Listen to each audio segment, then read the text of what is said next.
Hello, everybody, and welcome to another Season X roster interview. This one, the only one that didn't happen to change. We've got the Kings, and we've got 3 of the Kings, our world record for most number of interviewees at one go. This is the most...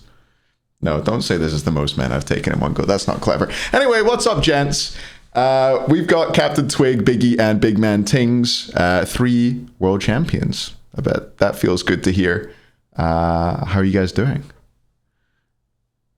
Who's gonna go? Someone has to take it. Someone has to grab it. I mean, I feel good. I don't know. Back to reality. I felt like going back to reality, I guess, pretty quickly off the Worlds, but it's enjoying a time off for now. Yeah, I was gonna say it's crazy because someone from High Res said it too, but like we're just like these big famous celebrities for 3 days a year, which is cool. Like it's so like crazy cool, yeah. And I'm so thankful for it. But the day you go home, you don't feel like anything, and you don't feel like a champion. You just back to reality, back to the farm. You know. Yeah. The first day back was just like back to business. You know, just nothing's changed. But it is. Yeah, those 3 days were pretty good, and then yeah. It's so strange going from like signatures and photos with people, and then you just go back to wherever you live, and you're just nothing. Like you're nobody. You're nothing. Actually, it's such a strange move. But yeah, SWC not too long ago, you guys won. That was pretty cool. You actually didn't lose a single game throughout. This time we'll go backwards. We'll go BigManTwig, Biggy. I'm pointing in the wrong place. You can't see it anyway. It doesn't matter. But was winning SWC like everything you thought it would be? And like, did it end up easier than you thought? Were you just thinking throughout like, this can't be happening, right? This can't be going this well, big man? I think it was everything that I thought it would be. To answer your first part of that question, it was definitely a very amazing experience, especially the finals with the crowd being super loud. Just like winning as a team and just having that moment on the stage, grabbing the hammer and stuff. Like that part was really good, and kind of what you kind of play for the whole year. You know, it was really really worthwhile in the end. And the whole easy part is kind of, I mean, it was a bit weird feeling. I feel like, I'm not sure about everyone else on the team, but like the most nervous I feel like I was, or the team was maybe in general, was the first set against Ravens, because it was a best of 3 and they actually put up like a really good fight and surprised us in the draft with what they were going with the first game. But yeah, overall it was a lot more smooth than our tournaments previously. So yeah, Ben, you've had a lot of experience at Worlds. Your 9th go of it, and it finally comes good, and it comes good in a perfect run. Yeah, just same to you. Like, was it what you thought it would be, and did it end up easier than you expected going in? The finals definitely. I mean, the fact that we're 8-0, I feel like doesn't tell the whole story, especially with the Bolt set and the Ravens, as Jordan was saying. The Ravens set, game 1 was whatever. We played our game, the kind of macro slow game with a perfect team comp. I felt like we couldn't lose later on. But game 2 was obviously we had a lot of stumbling. We didn't really know if we'd win late game against like the Fenrir and Yuhang, gods that you don't see a lot in the SPL or in NA at least. So after the first 2 days, I was feeling really grounded, and I think we grew a lot as the weekend went on. The finals, I definitely think we got more from the tournament than the Titans did, maybe, even though they had much harder sets. The Leviathans and Dragons just being like 2 absolute like killer teams, right? But yeah, I don't think the finals was maybe as competitive as I was expecting, given that the Titans made this like crazy run. But no, the Bolts specifically, the 3-0 against them. I mean, last was, I think, the second best jungler at the tournament. And I think that set was really a lot closer than it looked. Yeah, I agree. And Biggie, were you just sitting there on the sideline thinking, when something gonna go wrong, it can't keep going this cleanly as you watch the games come through, or were you pretty confident given how the tournament was going? I was pretty confident that if we just played correctly and just played our game, that we could win. I mean, it didn't feel easy. I was surprised that we clean swept, because usually we're not that kind of team. Like we kind of do drop some games and we make sets kind of hard for sometimes. Mhm. I think there was one stage, I think game 3 against Bolts, when I think we had the Jingwei mid, and Ben went to their blue, or our blue, to defend it. I said, just don't do anything for 20 minutes, don't do anything. And Ben, I think, had a miscommunication with Harry about, like, he thought he could fight, and Harry just walked out, and we got first blood, and I was like, oh no, like, is it gonna happen? Like, are we gonna get stomped now? And then, like, the drafts are gonna get really scrappy, but I just think we just played so clean, so patiently, and then I think they sieged to tier 1, and we kind of just won the game off of that. Final wise, I didn't think we'd just clean sweep them. I thought they were playing well. I thought the Dragons drafted incorrectly against Titans. Yep. And I thought our game plan was a lot better. And then I think also Sino and Aurora are just really confidence players. I thought they would be like, it would be a tough set. But when they banned Double Hunter, I was like, oh, okay, like that's perfect. That we don't care about that. And I just felt like we could win the drafts if they were going to ban like that. Yeah, it did feel like draft-wise, you guys came in with like just a bit more depth and a few more ideas than other team. I mean, even I think was it the first game of the semi-final that the Bologna ADC came out? You had like the Jingwei mids into the Vulcan later on in the drafts as well. I always felt like you guys had a counter. Were there other things that you still had in the locker that you wouldn't mind sharing that aren't ruined for this season, or were you kind of like, did you show everything you had? I heard something about it. I think I heard something about a certain mid lane character, but yeah. Wait, what did you hear? I don't know about mid. We had a 13-1 Ao Quang in the locker that never Okay. came out. Yep. That's a Scrim Ao Quang though. Scrim Ao Quang a lot Yeah. different than Smite World Championship Ao Quang, that's- I think. You nailed it. That's exactly what I thought, and I figured, why risk it, especially halfway through the tournament when we were doing so well. I also had an Athena in the locker. I think like teams they cared a lot about like double ADC, so I just didn't. Ended up not picking many magic mids. Magic jungle, sorry. I think I played Hebo as my magic god. But with all the hunters banned, then we showed pretty much everything that we scrimmed for the most part. There was like one or two niche gods here and there. I don't remember any crazy mid. I mean, we played set in the full split a little bit. We could have played that, I think. I don't know if we did. I don't think we did. Yeah, I think the thing is with me and scrims, me and Harry just like play every god under the sun in scrims at least once. So, I mean, I think the most played god we maybe had was Zeus. Yeah, that was the one. We had like a Zeus comp, but I literally only played that just in case, because like every Worlds, I feel like some motherfucker tries to play Zeus Outwash. So we just had it as like an insurance policy, kind of, if we wanted to go down that route. But I think everyone kind of played their main stuff that we thought was good, and kind of stuck with that. Yeah. Yeah, that was it. I think we shelved Dalji.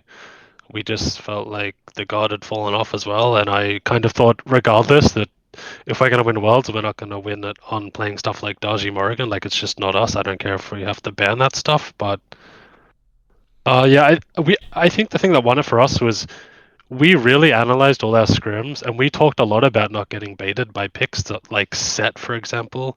We thought like Set, like what happened in the Levi set, where they just first pick Set, and we thought, okay, that can't be right, like, because we watched a lot of games, like we watched the LAN before, and I just saw these sets, like nothing was happening. The games were just going late anyway, and especially we watched all the quarterfinals, they were all such slow games, and I kept saying like, this whole weekend is going to be slow tempo. So I think I was pretty happy with all their drafts. I think the only one we really fucked up was the third game against Bolts, and that was partially on me. I didn't force banning Xing 10 hard enough. and we also played Yamoja Jingwei, which I think was a bit of a non-bow. Yeah, we even So- said it. We even said in scrims, like when it occurred in scrims one time, I was just like, Sam, this is like not good. So I don't feel like we complement each other at all here. And then we ended up Yeah. playing it at Worlds somehow. I Yeah. just a lapse in the draft from everyone involved, I guess, a little bit, but we still managed to win, thankfully. So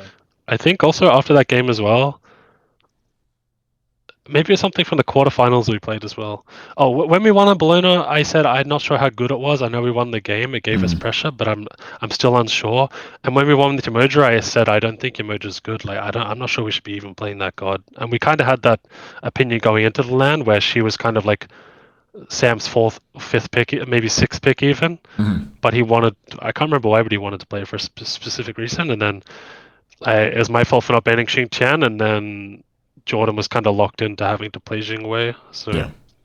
it's just In that messy. respect, I think we got a little lucky to win with some stuff that wasn't necessarily perfect, like the Jingwei into Jingwei Yamoja as our core. I think it was Hunbats as well. Like we're just three yeah, slugs running around.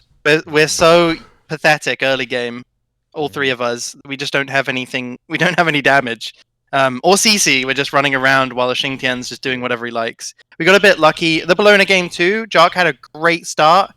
I remember he got a double kill. I think dove Jake between towers, killed him, and then came back through the Maui 2 and killed Lass, who just killed me. So he got a great start, and then we kind of got away with a questionable draft, let's say, a couple times, and it made us kind of look scarier, because we looked like we're just winning with everything, Yeah. Oh, we did have one unpracticed pocket pick. We were going to whip a M at ADC, but it never came to it. So Okay. Didn't have to. with zero practice. Well, just because the god was so broken and Harry did not want to play it, and we thought if it gets to it, Yak was saying, just give it to me. Just give it to me. Like I'll shit on them. Like don't worry about it. So it was like an option. If we were like 0-2 down or something and we just needed an extra ban or. Yeah. Gotcha. I remember thinking in that game 3 draft against the Bulls that you'd picked so incredibly late game, but while their kind of backs were against the wall and they had to beat you in 15 minutes, which I thought was like a clever thing to do, but I guess it wasn't really deliberate in the end. It just kind of happened to turn out that way. And they gave it a good go as well, I think. They actually played early. Yeah, for sure. Well, Lass really got to control the game 3 for sure, and I felt exactly what you're saying. I feel like it puts a lot of pressure on a team when they feel like they won't win late game, and that it makes people play almost bad. Like the mid, I think they lost the game Tier 1 on the dive, mid tower. right? Yeah. But they didn't play it that terribly. I think Ven almost hit a huge Vulcan ult, but didn't. And like their carries got picked apart a little bit because they were trying to push and help their front line. Yeah. But we played it like really well. Like Genetics played it perfect. Jordan played it absolute, like he couldn't have done more damage with Jingwei and survived on 1 HP at the end. And it was like, well, through that, like them feeling forced that they had to rush something. I felt like that was part of it, that we had this late game draft that they felt like they needed to punish. Yeah. I mean, but it was a great. I thought it was, despite it being a lot of wins to 0. I still thought it was a great tournament. Maybe it's the first tournament with fans in ages carrying it, but I thought it was. I had so much fun. I don't know. That was a big part. I can't wait till next year. But yeah, after SWC, I guess the question that people will be asking is like, what was the situation like with you guys? Was the decision locked in straight away to stay as a six strong team? Were there any, like, I think Twig, you've always done this on every team. You're always like, okay, everybody sit and listen to what offers you have, and we'll come back in a couple of days and we'll talk. What was the situation like for you guys this year? Were you all confident in staying together straight away, or were there any like, let's have a think? Let's go Biggy. I can answer, I guess. Yeah. We kind of immediately knew that it was going to be me, Genetics, Yak, and Harry, just because they'd already said that to me. And I know that Ben's a bit different to all of us, where he likes, and it's fair enough, like he likes to hear out all these options more, whereas like most of us are more like, I'm happy where I am, I'm not really interested in other offers. Ben's more like, okay, I'm going to talk. I'm basically a free agent, I'm going to talk. And Jordan, we thought was maybe going to quit. There was a chance he would quit. So we talked about putting Yark mid and getting Coast or Vote, I think, was what Sam wanted. Yeah. But then Big Man said he wanted to play again. So I said, yeah, I want to play with Big Man again, for sure. Because we just won Worlds and we made a roster change a month before. So for me, that's like that's our roster change, and we also haven't lost a set since we got Yuck. So kind of why would we make a change? Mhm. But then I think also people got a bit scared and were like, oh well, maybe it's wrong to stay together because maybe we'll lose motivation and stuff, and maybe we should talk about changing. So I think like it felt a bit unfair at the time because Ben's the only one that doesn't live with us. But we talked about, okay, well, if it's going to be a jungler, Ben's kind of weighing up his options as well. We talked about Panatom and we thought no, not the right fit for us. Mhm. And we talked about Laspro, who's like similar to me in a way to Ben. Yep. Just kind of like plays the similar stuff. Just a really good teammate, really positive guy. And I like listened a lot. And a part of me, like, I hated being rushed because I felt like we literally won Worlds 3 days before. Mhm. Why am I being rushed? Because he's like, Lash was like, oh, I need to know. And I'm like, well, no offense, but like, I don't really care. We won Worlds 3 days ago. I'm not just deciding. But I heard him out and we talked to him and then we talked to Ben and I just thought like, no, I don't want to kick Ben. Like Ben's, why would we replace Ben after we literally just won Worlds? He's the best teammate on our team. He's like the heart of our team, in my opinion. Like, I think a lot of people don't realize like how valuable he is to a team. And like, I love Lasper and I think he's a great player. But it felt wrong to make a change to me in the end. So that's why I kind of said, nah, I don't want to do it, especially if For I'm what being rushed. Yeah. Yeah, just to add a little bit, I think if there was going to be a change, it would have been more mutual than anything. Curtis kind of said it too.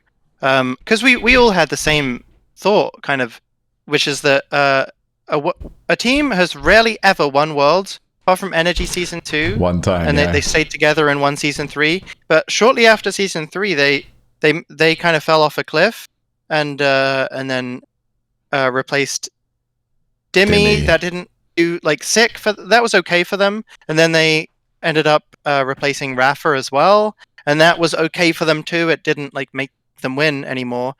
they definitely had like problems, and I don't know if I'd even say they definitely should have stuck together in after season 2 win. All I'm saying is there's never been a world champion team that has stuck together, and you can categorically say this was really good for them.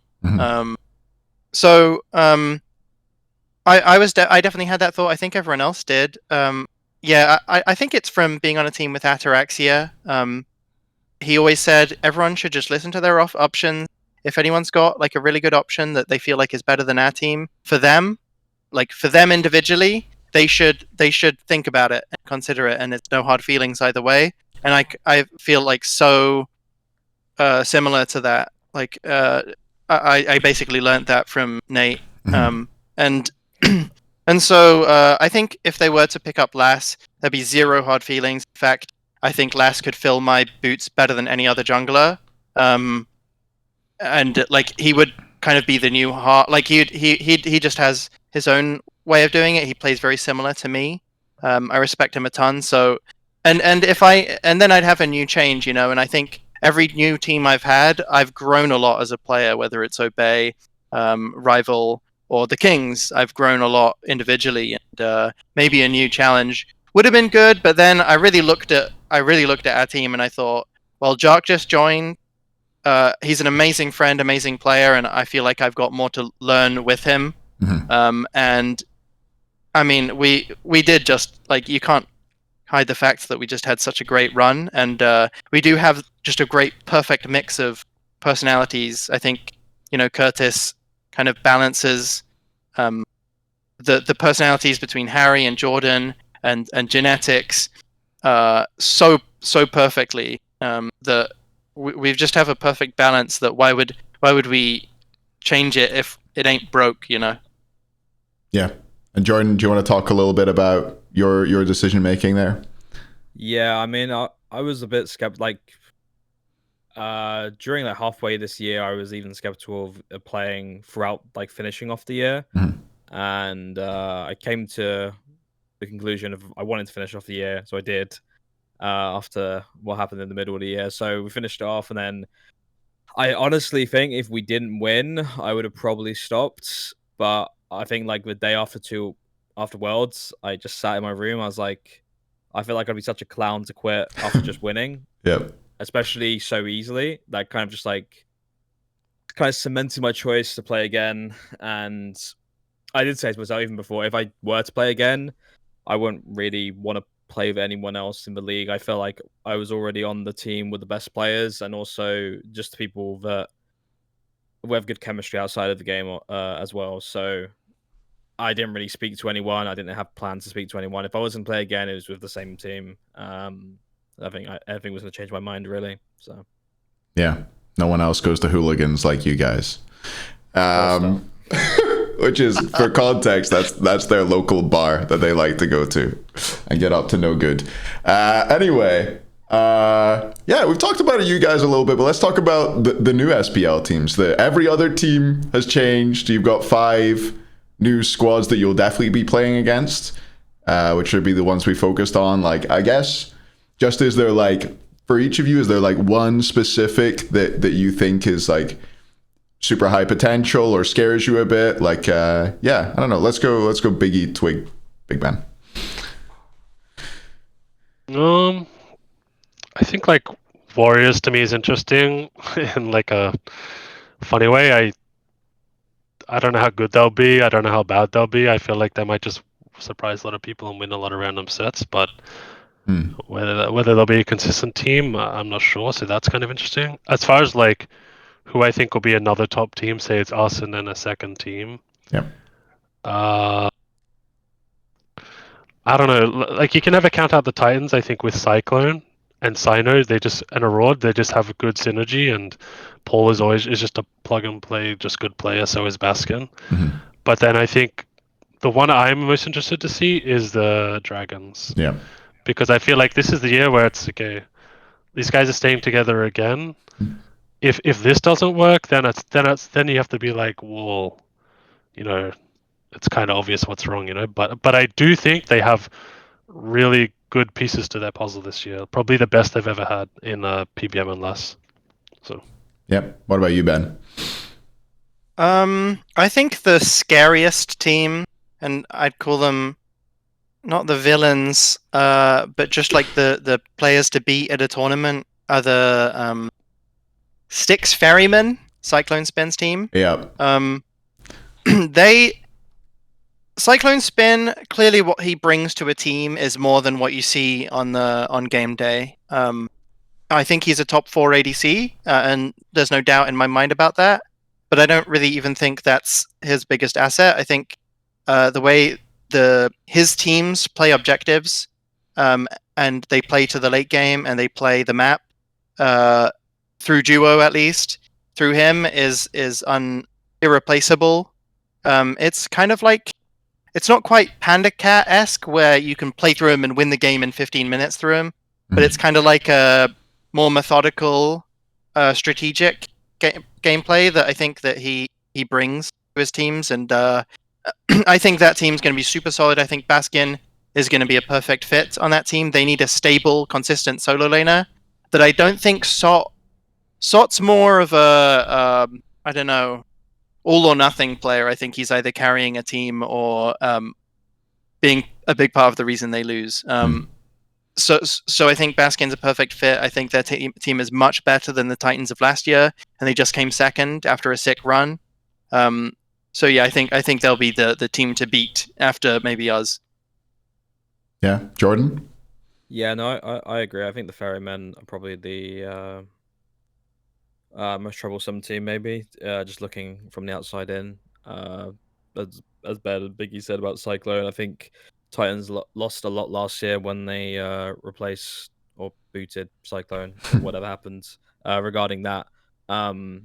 He does bring a lot to the team. I've obviously teamed with him before, so I know really what he brings to a team. So I think Ferrymen are going to be pretty good, and I'd also maybe not they're going to be an amazing team, but I'd like to see how the Warriors do, because there's like a lot of like good players on that team. Not sure how they're going to work well together, but interested to see like what they come up with, like a play style, and just seeing how they do in the like first split, for example. Yeah, they're by far the freshest team. It feels like the youngest team, the least old heads in the league. There, every other team has people who have been in for like not quite as long as you, Ben, but just about. You're talking like 7 years for most teams. Which player, like, is there a player or a coach who you were really surprised to not see on one of the top 6 teams? Was there someone who shocked you not being in there? Anyone can jump in.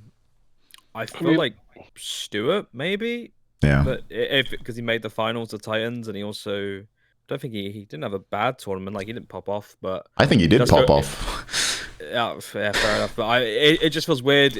He makes the finals, and they like have some like pretty tough sets as well, and he doesn't even get on a top 6 team. I think that's probably the most like standout one for me. Maybe for coach like Chuckles as well. Like he's won 2 worlds with previous teams, and he didn't make a top 6 team. I'm not sure what he's doing if he's doing a play-ins team or what. But those 2 probably stand out the most for me. Yeah, I mean, I don't know. I feel like coaching's weird in the SPL. I mean, it almost happened to me the year I was on Radiance. I just was on Dig for 3 years and just didn't have connections or didn't get on a team, and I was about to quit, and then Kabam quit, so I got on Radiance. It's a bit like weird with coaching where people kind of will lean towards someone that they feel more comfortable with in a way, or they know more. I don't know. It's maybe like I think a lot of the spots were taken by me, Slaney, Oxy, and then I think Reals got on Titans, and they had their reasons for picking up someone like Reals, but it's just kind of the way it goes, So I think Chalk. I think Stu. I thought he had a really good semifinals. In the finals, I don't remember him playing particularly bad. I just think the games got out of his control. Yeah, I think those 2, the same as Big Man said. Yep. Any more Twig or same boat? I think it's easy for me to sit here after staying on the Kings after we won. This is really the safest decision I could have made. It's easy for me to sit here and say this, so I understand that this is a little bit ironic to say this, but I think it's a shame not to see a couple more teams of players that have maybe been like a middle of the pack team, maybe a clinging to that top 4 or like 4th or 3rd position team, not make more risks. Like, why not try it with Vaporish Coast? Why not try with Connor, who had a run?